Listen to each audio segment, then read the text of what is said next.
What? You're good?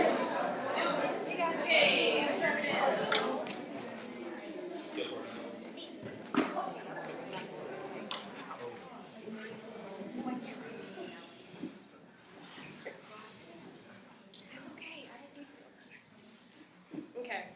As my opponent stated, it's going to cause chaos in the outside world for people trying to get in. But as Nietzsche said, Daniel Shorn from CBS News said that only about 10% of prisoners who actually apply for the program get accepted. So you're just going to have a bunch of extra prisoners lying around. I'm so sorry. Okay, taxpayers. Okay, so Forbes did a study that showed for every dollar you would spend on the education for that prisoner, you would save $5 on that prisoner not coming back into prison. Probably because when a prisoner gets an education, it reduces recidivism by 43%. Recidivism is if they come back into prison. So, in reality, that's about $2.7 billion saved every year. And that's a lot of money that we could be channeling into other things, like paying off that national debt that we have, or healthcare, or maybe free college even, since that was mentioned in one of these debates. Okay. Some inmates may use their education to commit crimes when they get out. We're going to make sure that inmates who have showed, signs that they might commit fraud when they get out, or they have already committed some sort of crime where they have to use their knowledge, we're going to give them an education in something that they cannot use to their advantage, like literature, or, like basic art. I mean, that might also work. Oh God, what was the other one? I'm forgetting a lot of things right now. Repeated offenders. Some people who have committed a crime, should they be allowed another education? So if they committed a crime, got education, went out, did another crime, and came back in, and they want another one, should they be allowed? I think it's important to not lose hope in a prisoner, because if they're in prison, they're pretty much at rock bottom. The only place that they can go from there is up. You should never lose hope. Just be optimistic about it. And people on death row or who are gotten life sentences. When you have a life sentence, you're obviously not going to get out because you have life. So we could give people who have life sentences an education in, let's say, guidance counseling or mental health institutions. They could work with other prisoners inside of their prison with the supervision of a guard, and they could, help improve mental health inside the prison, help productivity, and just make it a better situation and all around. That's it.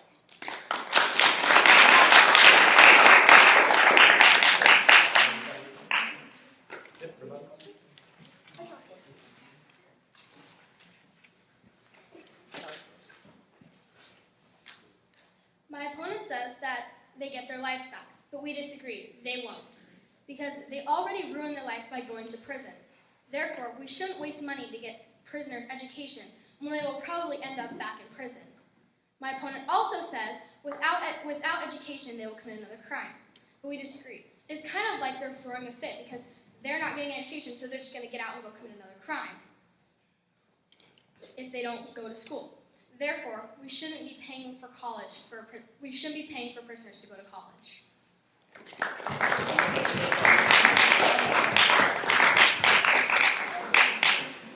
Closing?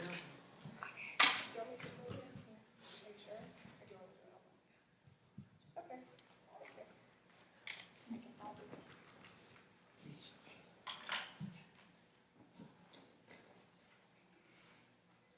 We believe that prisoners should be able to receive a college education while they are in prison.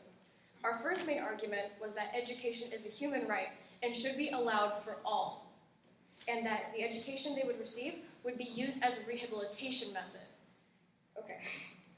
Ability to function under high-stress situation, it'd be, give them an ability to use, proper problem-solving skills, so that when they go out into the outside world, they will know what to do when they get under, stress. All of the listed skills would help the prisoner adapt to the current culture and state of the outside world. Our second argument is that prisoners would be less tempted to commit a crime if they had an education. Prisoners with higher educations are statistically less likely to commit another crime that would land them in prison. when compared to someone without a college education. If we could give someone a chance to go out and not do bad things, live a law-abiding life, and start over, why wouldn't we? Like we said before, this reduces the crime rate dramatically. Our third argument was that education can be viewed as a way of freeing someone, and it is very easily the way of bringing joy back into someone's life. If you were locked up in a cell for 10 hours every day, wouldn't you love to go out and learn, even if it's just to get your mind off something? We have the ability to make a difference in the world and save money while we are doing it, so why haven't we started yet? In conclusion, we should start funding prisoners' educations because it's not only their future, but it's yours too.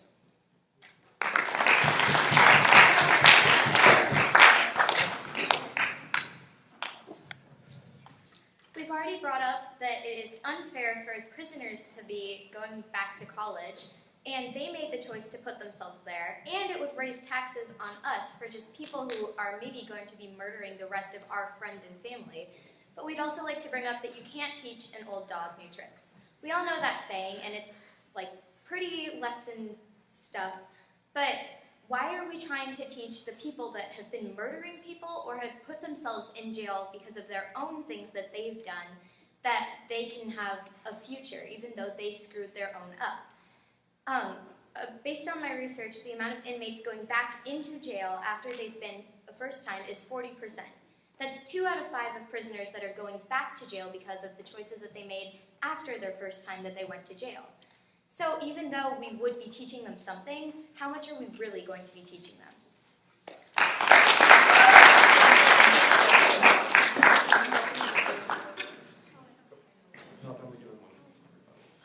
Another rebuttal? Do you have a rebuttal?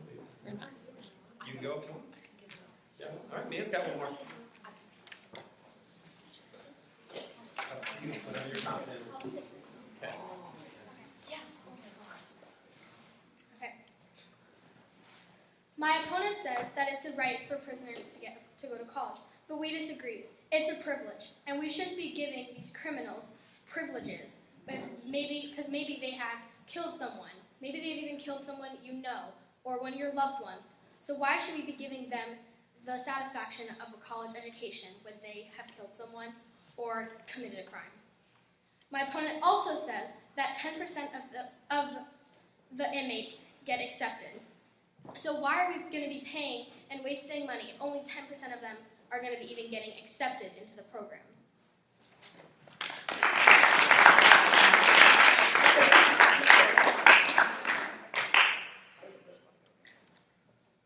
You can have another one if you want.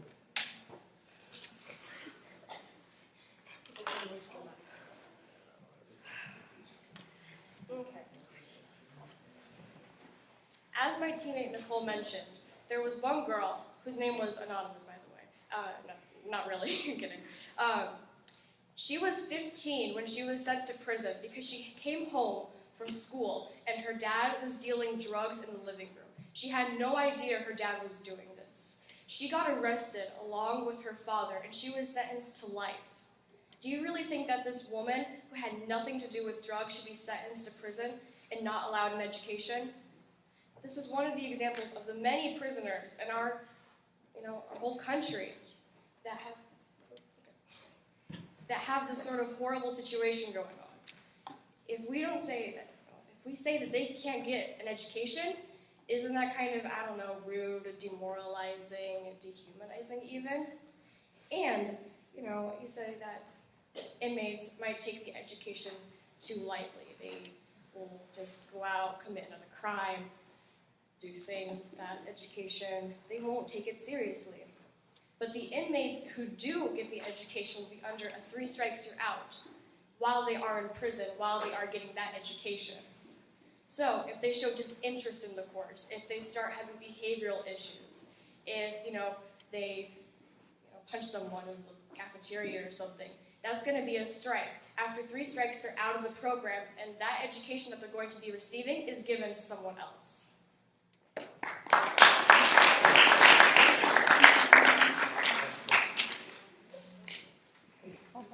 We're all done. Yeah. That's just very good.